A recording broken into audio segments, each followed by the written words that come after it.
Bonjour mesdames et messieurs, bienvenue dans ce 6h30. Sur 243 653 candidats présents à l'examen du baccalauréat 2018, 112 297 ont été déclarés admis par la DECO, la direction des examens et concours. Le taux national de réussite cette année est de 46,09% contre 44,97% l'année dernière. Les résultats ont été proclamés hier mardi par Mariam Nimagadoso, la directrice des examens et concours. Elles étaient candidates, Sephora et Claudia, et nous les avons suivies il y a un mois lors de la préparation de ces examens. Hier mardi 24 juillet, la direction des examens et concours a proclamé les résultats comme vous le savez. Et nous les avons donc suivis, Sephora et Claudia. Nous les avons suivis hier après-midi pour en savoir plus. Qu'en est-il de leurs résultats? Tenez-vous bien, nos deux lycéennes sont admises au baccalauréat avec la mention assez bien pour toutes les deux. Allez-y, entrez. Dernière heure d'attente pour Sephora et Claudia, nos lycéennes candidates au baccalauréat. Il est 14 h, heure de proclamation des résultats sur toute l'étendue du territoire national. Candidats approchés. L'inquiétude se lit sur les visages des candidats présents au lycée Mamifete. Notre Claudia, 16 ans, plus ou moins détendue, attend avec d'autres élèves. La proclamation des résultats commence justement par les élèves de série C, sa série. 04, 114. Claudia, Momo, Marie, Anaïs. Elle a eu la mention Agnès. Délivrance. Claudia Diaa est admise. Après 10 mois de travail, voilà, nos efforts sont récompensés. Nous avons tout eu, vraiment, nous sommes contents.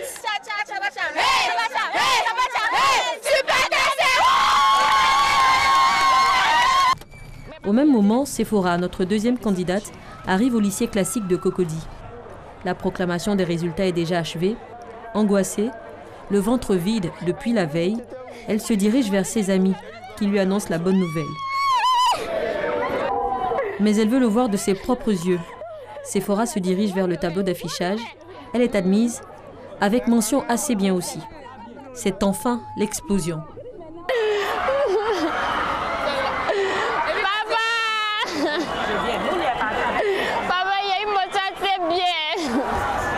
Nous avions suivi Sephora et Claudia il y a un mois, lors de la préparation des examens. Et elle nous confiait ceci. Je suis sûre d'avoir le bac au moins avec la motion assez bien. Prochaine étape, l'inscription à l'université. Pour Sephora, ça sera du journalisme. Claudia, notre bachelière en série C, désire, elle, s'orienter en sciences économiques. Mais ça, c'est à voir dans quelques semaines. Aujourd'hui, place à la fête. C'est un reportage signé Sephora Zegui et Christelle Menant. Doumbia Mamadou, lui, était candidat. Il est maintenant bachelier, mais il est particulier, 60 ans. C'est l'âge que Doumbia Mamadou a aujourd'hui. Il vient de décrocher donc le baccalauréat série A2 avec 220 points. Après plusieurs tentatives, il a réussi à avoir donc le sésame, mais il ne compte pas s'arrêter là. Son prochain défi, c'est le BTS. Dans cette salle de composition du baccalauréat, Doumbia Mamadou est le candidat le plus âgé. Il a 60 ans. À l'âge où certains pensent à la retraite, ce senior s'est lancé dans l'aventure. D'autres le font pour chercher du travail après, mais pour Doumbia Mamadou, c'est un défi personnel.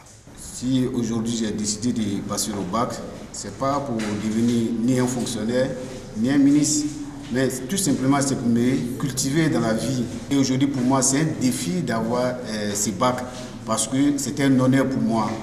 Mardi 24 juillet, jour de la proclamation des résultats du baccalauréat, nous retrouvons Doumbia Mamadou dans son quartier. Il est imam. Une prière dans la mosquée avant de dire au revoir à sa famille dans l'espoir de revenir à la maison avec le précieux sésame. Dans le centre d'examen, une animation particulière règne. L'impatience gagne les uns et les autres, mais Doumbia Mamadou est serein et très confiant.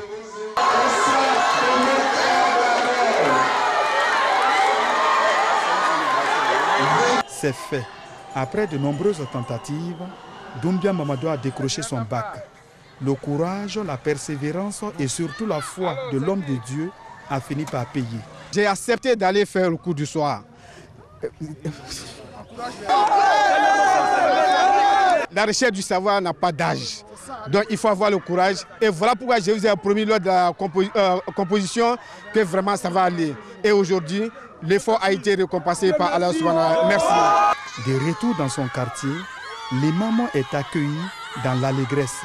Fierté, émotion, joie, les mots ne suffisent pas pour décrire l'ambiance chez les Doumbia. Un exemple de courage apprécié par ses voisins. Nous sommes tous contents. Parce que ce qu'il vient de démontrer là, ça montre que les gens ne doivent pas se décourager. Avec son âge, il vient d'avoir son bac. Les jeunes gens, je vous encourage, ne baissez pas les bras. Faites comme notre humain qui vient de nous faire honneur. C'est pour lui! Doumbia Mamadou compte approfondir encore ses connaissances. L'homme de 60 ans se dit prêt à poursuivre les études. Concernant les études, si les moyens me permettent, je compte continuer au supérieur. Parce que bon, vous savez que le supérieur, c'est une question de moyens. Donc s'il y a les moyens, en tout cas, je vais continuer. L'imam Doumbia Mamadou est donc loin de la retraite de la vie intellectuelle.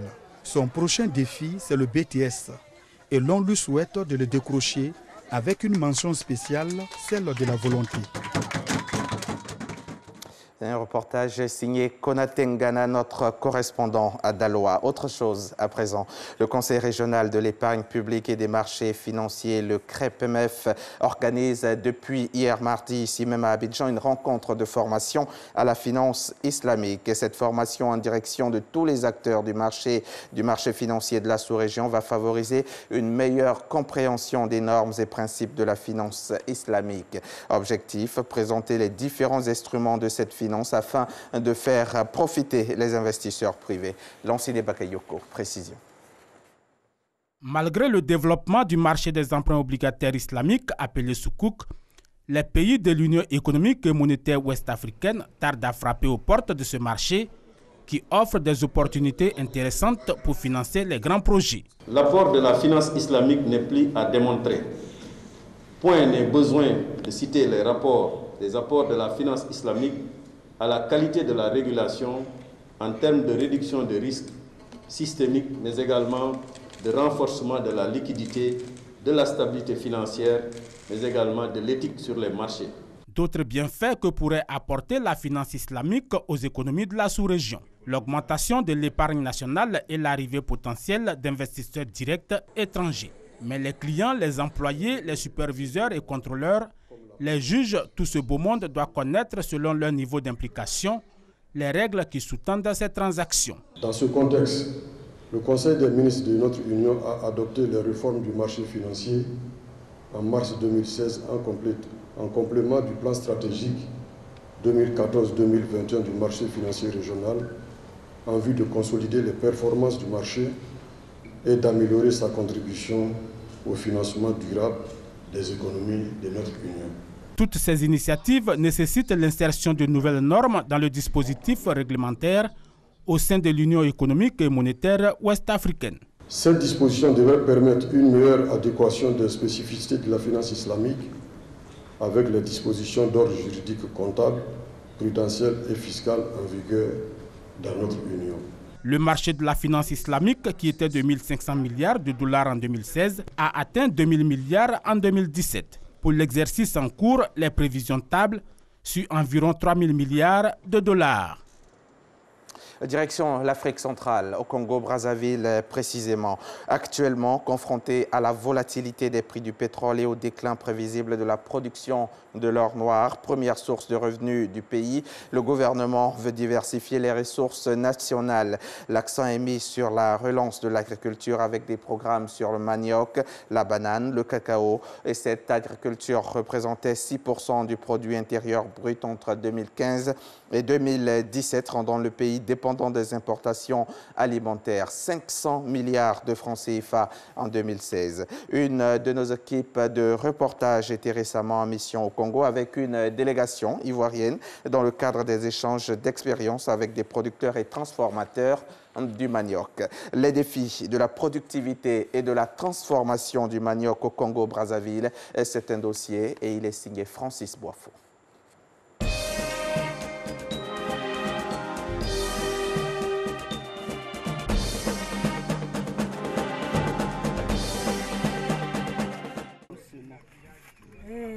le chikwang, le foufou, le sakasaka. Des produits dérivés à base de tubercules et de feuilles de manioc. On en trouve dans toutes les 12 régions du Congo-Brazzaville. Ces mets, très consommés dans les villes et villages, sont souvent servis aux étrangers pour faire la promotion de ces produits made in Congo. Les usages du manioc sont très limités chez nous. Il faut les diversifier. Et ensuite, nous pouvons partager des expériences qui pourraient améliorer la productivité. La transformation du manioc reste cependant un vrai parcours du combattant dans les 4000 villages du pays. Les femmes ont recours aux moyens traditionnels, de grosses pierres pour extraire l'amidon, râper les tubercules.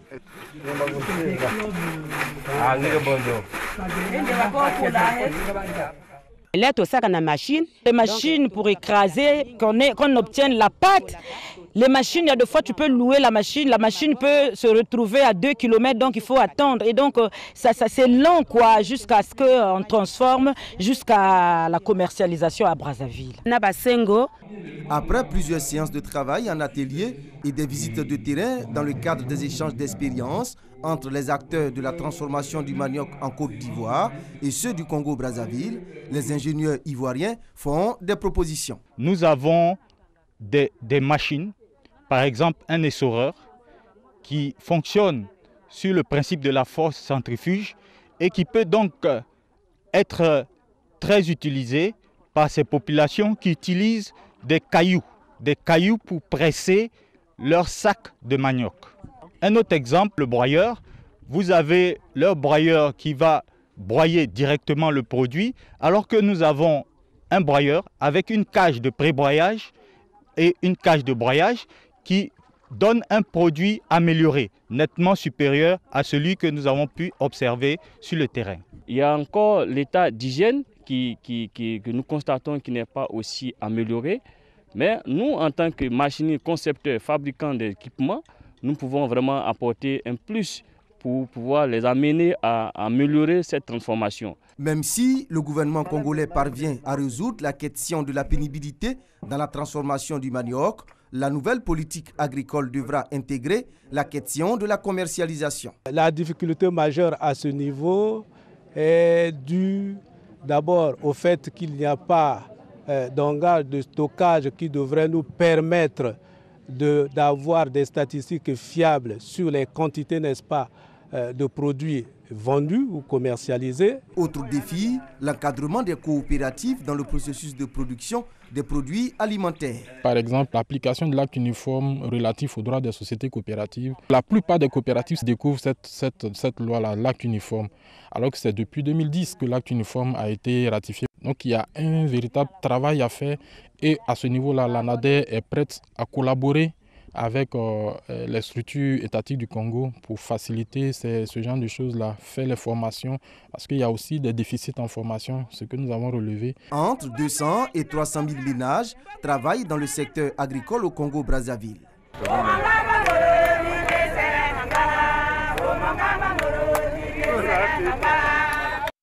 Ces producteurs ont un potentiel impressionnant de terres cultivables. 10 millions d'hectares, dont 3% exploités. Depuis 2014, le Congo est inscrit sur la liste des pays à faible revenu sur le plan de la sécurité alimentaire. Aller à la sécurité alimentaire passe nécessairement par une amélioration de la productivité. Ici, on n'a pas vu une structure nationale qui assure l'encadrement des paysans. Et or, dans ce domaine, la Côte d'Ivoire, depuis 1994, a acquis une forte expérience. L'organisation des producteurs, leur appui par un encadrement proche, ça c'est un domaine où nous avons quelque chose à apporter aux Congolais. Il y a un problème de la transformation du produit et ces questions doivent être rapidement revues à la table pour voir un peu comment élaborer des projets spécifiques pour accompagner les acteurs dans l'acquisition du matériel afin de réduire la pénibilité du travail des coopératives. L'agriculture occupe désormais une place importante dans le nouveau plan national de développement voulu par le président congolais Denis Sassou Nguesso. Cette agriculture représente 6% du produit intérieur brut PIB et pourrait être la deuxième source de croissance et de revenus du Congo-Brazzaville après le pétrole. Reportage signé Francis Boifo de retour du Congo-Brazzaville. Et c'est la fin de ce journal. Merci de l'avoir suivi et bonne journée sur la chaîne qui rassemble.